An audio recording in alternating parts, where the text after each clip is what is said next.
मेरे चैनल पे आपका बहुत बहुत स्वागत है। मुंशी प्रेमचंद की कहानी माता का हृदय। माधवी के पति की 22 साल पहले मौत हो गई थी। उसके पास कोई धन दौलत नहीं थी और संपत्ति के नाम पर सिर्फ एक बेटा था जो इस वक्त जेल में बंद था। अपने उस घर में वह अकेली पड़ गई थी और उसके आंसू तक पहुंचने वाला कोई नहीं था।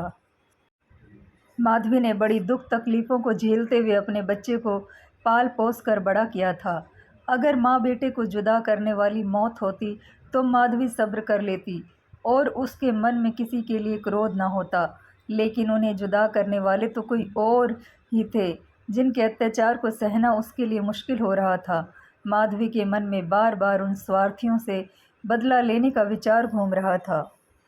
माधवी के लिए उनका बेटा ही सब कुछ था, जिसे देखकर ही उसे ज़िंदगी में आगे बढ़ने का हौसला मिलता था। माधवी का बेटा सुंदर होने के साथ ही बहुत होनहार भी था। माधवी ने उसकी अच्छी परवरिश की थी।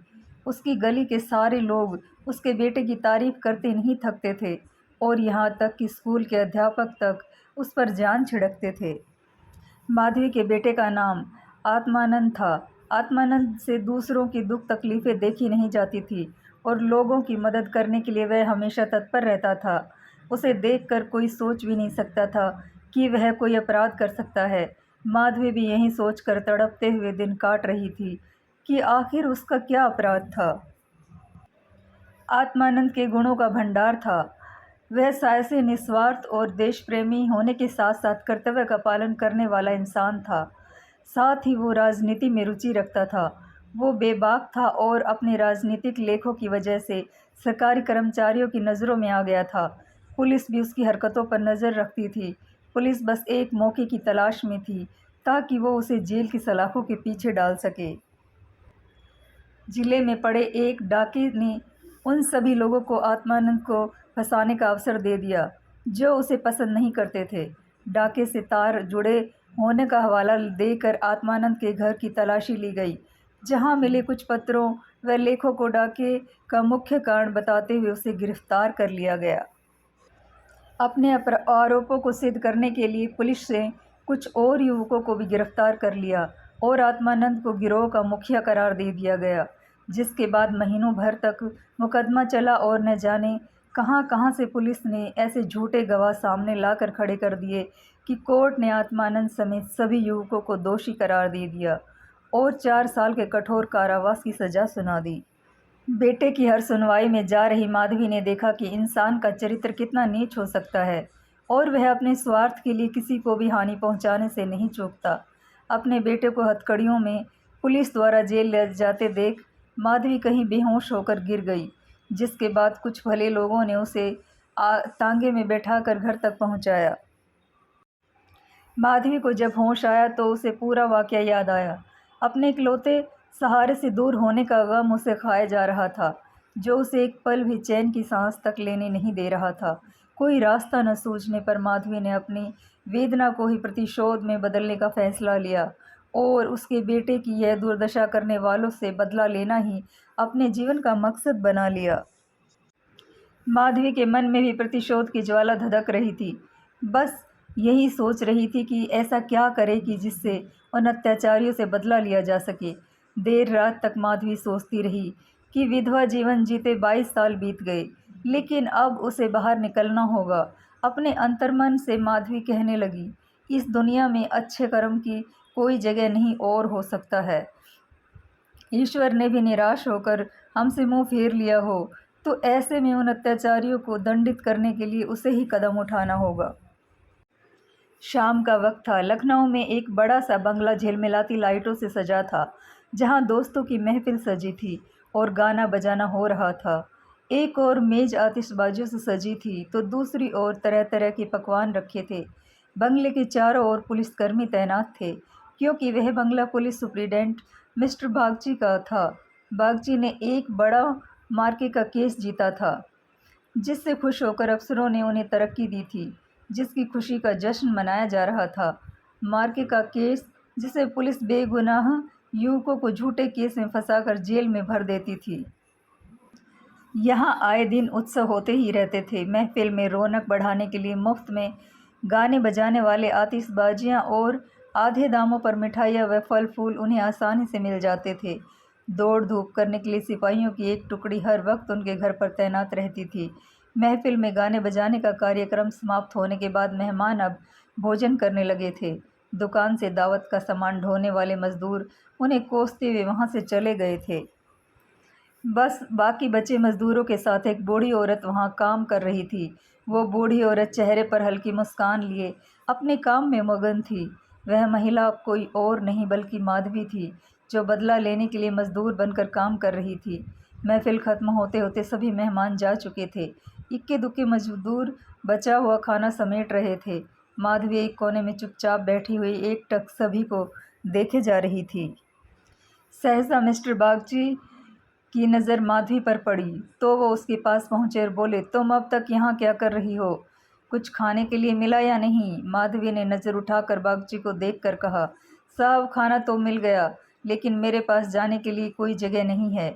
अगर आपको एतराज़ ना हो तो मुझे यहीं कोने में पड़ी रहने दीजिए। माधवी की बात सुनकर बागची ने कहा, नौकरी कर लोगी बंगले में, बच्चे को पालना आता है क्या? बागची की बात सुनकर माधवी ने इत्तेफाक से कहा, जी साहब, बच्चों को अच्छे से खिलाना जानती हूँ। इसके अलावा घर के छोटे बड़े सभी काम कर सकती हूँ।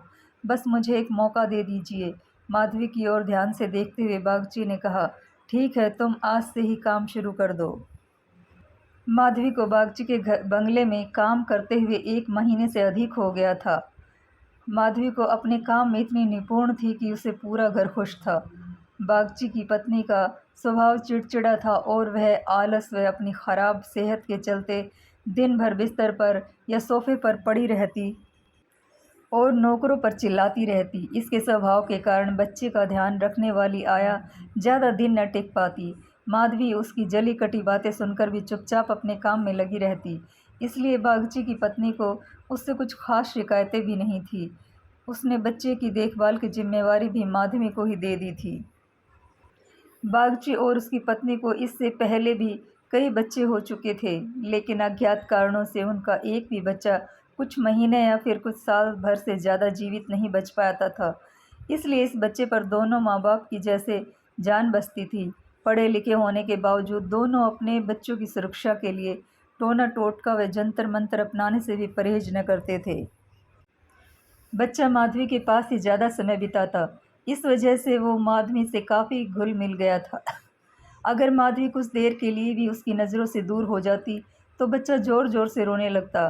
बच्चा माधवी को ही अपनी माँ समझता और वह साथ खेलती तो ही खेलता, वह दूध पिलाती तो पीता, वह सुलाती तो ही उसे नींद आती। अपने पिता को तो बच्चा जैसे कोई अजनबी समझता और माँ उस पर ध्यान देती नहीं थी।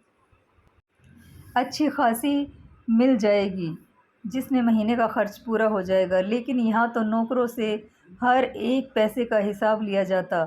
एक दिन बच्चे को गोद में उठाए माधवी ने मालकिन से कहा कि बच्चे के लिए कोई खिलौना गाड़ी मंगवा देती तो अच्छा होता। माधवी की बात सुनकर मिसेज बागची ने कुंठित स्वर में कहा, कहाँ से मंगवाऊँ? इसके लिए खिलौना गाड़ी? हाथ में रुपए भी तो होने चाहिए। इसका खिलौना 10-20 रुपए में आएगा और इतने रुपए कहाँ हैं हमारे पास? माधवी ने मिसेज बागची और गौर से देखते हुए कहा, मालकिन खिलौना ही तो है। माधवी की बात सुनकर मिसेज बागची ने कहा, अब तुमसे क्या छुपाना, दरअसल तुम्हारे मालिक की पहली पत्नी से 5 बेटियां हैं जो इलाहाबाद के एक स्कूल में पढ़ रही हैं। पांचों कुंवारी हैं और उनकी पढ़ाई लिखाई और दूसरे खर्चों में इनका आधा वेतन चला जाता है। ऊपर से लड़कियों की शादी करवाने के लिए कम से कम 25,000 रुपये लगेंगे। अब कहाँ से लाएं इतने पैसे? मिसेस बागची की बातें सुनकर माधवी बोल पड़ी, मालिक को घूस भी तो मिलती होगी ना? माधवी यह कहकर चुप हो गई। मिसेस बागची ने गहरी सांस भरते हुए कहा, ऐसी कमाई में बिल्कुल बरकत नहीं होती। काली कमाई का पैसा एक हाथ आता है तो दूसरे हाथ चला जाता है। जैसे तैसे दिन बीतते जा रहे थे। माधवी के मन में उस बच्चे के लिए स्नेह और भी बढ़ता जा रहा था। कभी कभी बदला लेने की बात याद आती तो वह क्रोध में भर जाती और फिर बच्चे को देखकर शांत हो जाती। वहाँ रहते हुए माधवी मिस्टर बागची के परिवार की स्थिति से वाकिफ़ हो गई थी। कई बार तो वह अपना दर्द भूलकर उनके परिवार के लिए चिंतित हो जाती और उनका मन दया से भर जाता। माधवी सोचती रहती, मालिक आखिर 5 बेटियों की शादी कैसे कराएंगे? ऊपर से पत्नी बीमार रहती है और बच्चा छोटा है। ज़रूर उनके परिवार पर अभिशाप है, वरना इतना सब होने के बावजूद कौन दुखी रहता है। कमज़ोर बच्चों के लिए बरसात तो बीमारियां लेकर आती हैं। बरसात में उन्हें अक्सर खांसी, जुकाम और बुखार घेर लेता है। ऐसी ही बरसात में माधवी एक दिन किसी काम से अपने घर चली गई। पीछे से बच्चे ने रो रो कर पूरा घर सिर पर उठा लिया। कुछ देर गोद में उठाने के बाद मिसेज बागची ने एक नौकर को उसे टहलाने के लिए सौंप दिया। कुछ देर आंगन में घुमाने के बाद नौकर ने बच्चे को हरी घास पर बिठा दिया। बारिश के पानी से ज़मीन गीली थी और बच्चा ऐसे ही घंटों तक पानी में खेलता रहा। वह नौकर दूसरे नौकरों के साथ गप्पे हाँकने में मस्त हो गया। काफ़ी देर बाद जब नौकर को ध्यान आया तो वह बच्चे को फटाफट भीतर ले गया और उसके कपड़े बदलवाए। शाम होते ही जुकाम से बच्चे की नाक बहने लगी और खांसी से गले से आवाज़ आने लगी। देर शाम जब माधवी बंगले में पहुंची तो बच्चे की हालत देखकर उसका कलेजा फटने लगा। वह बच्चे को लेकर तुरंत मालकिन के पास पहुंची और कहा, देखो ज़रा बच्चे का क्या हाल हो गया है, कहीं इसे सर्दी तो नहीं लग गई। बच्चे की हालत देखकर मालकिन भी हक्की बक्की रह गई, क्योंकि वह ऐसा मंजर पहले भी देख चुकी थी। मिसेस बागची ने तुरंत नौकरों के अलाव जलाने को कहा। मिसेस बागची और माधवी दोनों ने पूरी रात बच्चे को ठीक करने में जुटी रही। दोनों की आंखों से नींद जैसे कोसों दूर थी।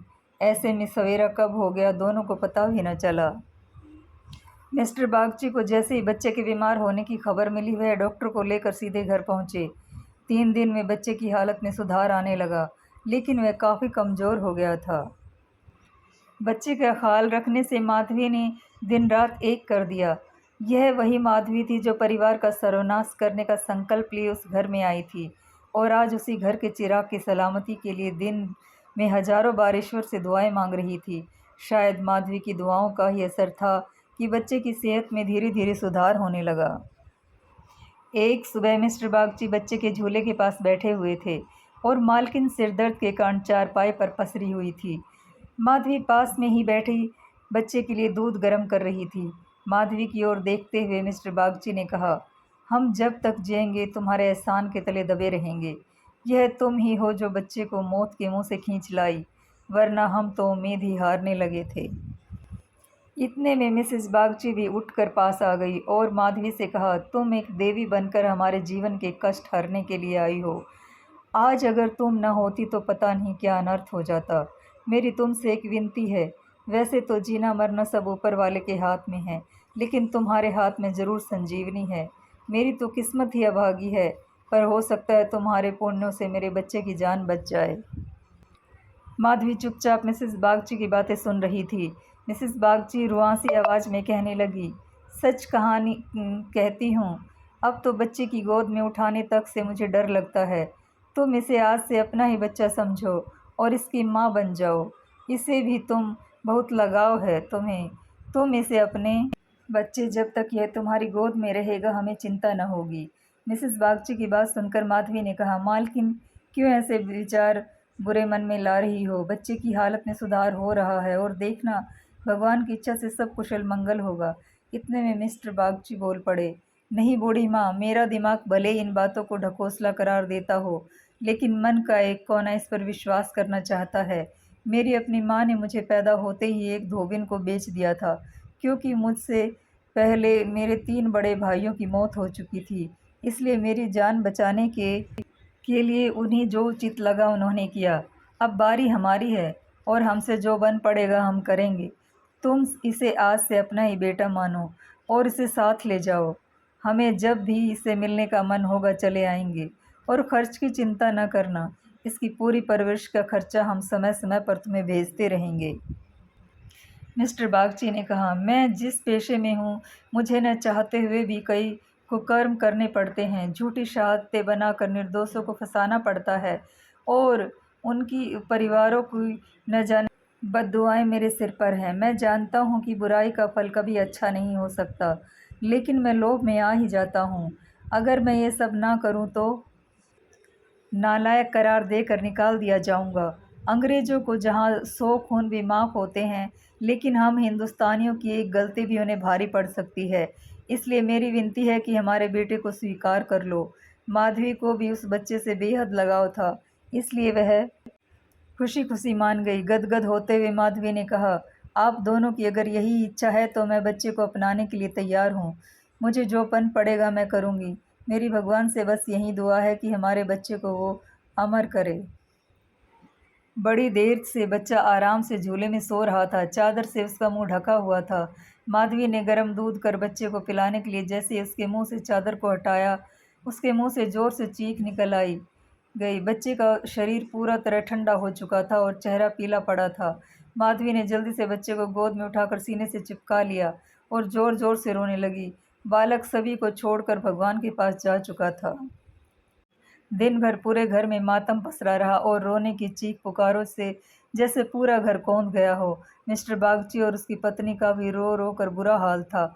माधवी, जो खुद बच्चे को खोने के दर्द से तड़प रही थी, उन दोनों को सांत्वना दे रही थी। माधवी उनसे कह रही थी, अगर उनके बस में होता तो वो अपने प्राण देकर भी बालक को बचा लेती, लेकिन ऐसा संभव नहीं है। माधवी, जो अपना बदला लेने आई थी, ममता के बंधन में बंध स्वयं दुख लेकर जा रही है। सच कहते हैं कि माँ का दिल दया का सागर होता है। माँ वह देवी है जिसकी निर्मलता को कोई भी मैला नहीं कर सकता। कहानी से सीख, माँ की ममता का पूरी दुनिया में कोई मोल नहीं। माँ अपने बच्चों की तड़प नहीं देख सकती और बच्चे की ममता के आगे वह अपना सारा क्रोध भूल जाती है। यही यह कहानी की सीख भी हमें देती है कि इंसान को कभी लालच नहीं करना चाहिए और न ही किसी को दुख देना चाहिए। धन्यवाद, शुक्रिया दोस्तों।